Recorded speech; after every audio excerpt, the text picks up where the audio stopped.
गुरु और शिष्य की कहानी। एक गुरु और शिष्य जंगल से होते हुए अपने गांव जा रहे होते हैं। अंधेरा काफी हो चुका था। शिष्य ने अपने गुरु से कहा कि गुरु की काफी रात हो चुकी है, अगर आप कहें तो आज की रात यही आसपास के किसी गांव में गुजार ले। गुरुजी ने अपना सर हिलाया और वो आसपास के गांव में एक छोटे से घर के पास जाकर रुके। अब जैसे ही वहां गए तो गुरु जी के शिष्य ने दरवाजा ठकाया। उस घर से एक गरीब आदमी बाहर आया तो गुरु जी ने बोला, हम अपने गांव जा रहे थे लेकिन काफी रात होने की वजह से हमने इसी गांव में रुकने को सोचा। क्या हम आज रात आपके यहाँ रुक सकते हैं? गरीब आदमी बोला, हाँ क्यों नहीं, आप दोनों अंदर आ जाइए। अब जैसे ही गुरु जी अंदर गए उन्होंने देखा कि उस आदमी के घर में बहुत ज्यादा गरीबी थी। गुरुजी ने उससे पूछा कि आप काम क्या करते हो? वह गरीब आदमी बोला कि मेरे पास बहुत सारी जमीन है। तो गुरुजी ने बोला, अगर तुम्हारे पास बहुत सारी जमीन है तो इस तरह से क्यों रह रहे हो? वह आदमी बोला, यह किसी काम की नहीं है। गांव वाले बोलते हैं कि ये बंजर जमीन है, यहाँ पर कुछ भी नहीं उगाई जा सकती है और वहाँ फसल उगाना बहुत बड़ी बेवकूफ़ी है। गुरुजी ने बोला कि तुम्हारा गुजारा कैसे होता है? उसने बोला कि मेरे पास एक भैंस है जिससे मेरा पूरा घर चलता है। ये सुनने के बाद गुरुजी सो जाते हैं और रात में जब सब लोग सो रहे होते हैं तब गुरुजी अपने शिष्य को उठाते हैं और उस गरीब आदमी की भैंस लेकर अपने गांव चले जाते हैं।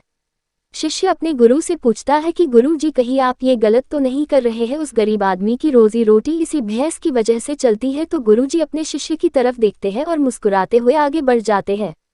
उस बात को तकरीबन 10 साल गुजर जाती है और जो गुरु का शिष्य था वह बहुत बड़ा गुरु बन चुका था। तो एक दिन उन्हें उस गरीब आदमी की याद आती है कि मेरे गुरु ने उस आदमी के साथ अच्छा नहीं किया था, मुझे एक बार चलकर देखना चाहिए कि वह आदमी अब किस परिस्थिति में है। वह शिष्य उस गांव की तरफ जाता है और वहां जैसे ही पहुंचता है तो वह देखता है कि जहां पर उस गरीब आदमी का झोपड़ा था वहां पर एक बड़ा ही आलीशान महल बन चुका था और उस झोपड़ी के बाहर जो बंजर जमीन थी उस पर फल और फूलों के बगीचे थे। तभी उधर से उस घर का मालिक आता है। शिष्य उसे पहचान लेता है और उस आदमी को बोलता है, तुमने मुझे पहचाना? मैं अपने गुरु जी के साथ आया था, हमने एक रात के लिए आपके यहाँ रुके भी थे। वह आदमी उसे पहचान लेता है और बोलता है कि उस रात में आप कहाँ चले गए थे? और उस रात के बाद ही मेरी भैंस कहीं चली गई थी, मेरे पास कोई रास्ता नहीं था, तो मैंने अपनी जमीन पर मेहनत की और फसल निकल आई और आज मैं इस गाँव का सबसे बड़ा और सबसे अमीर आदमी बन चुका हूँ। ये सुनने के बाद शिष्य के आंखों में अपने गुरु जी के लिए आंसू आ गए और उसे ये बात अब समझ आई और वो रोने लगा।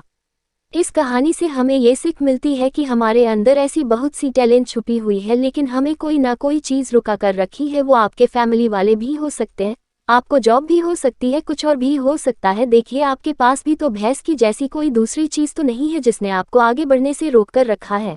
आपको हमारी वीडियो कैसी लगी कमेंट में ज़रूर बताएं। वीडियो को लाइक करें और चैनल को सब्सक्राइब भी ज़रूर करें। तो मिलते हैं हमारी नेक्स्ट वीडियो में।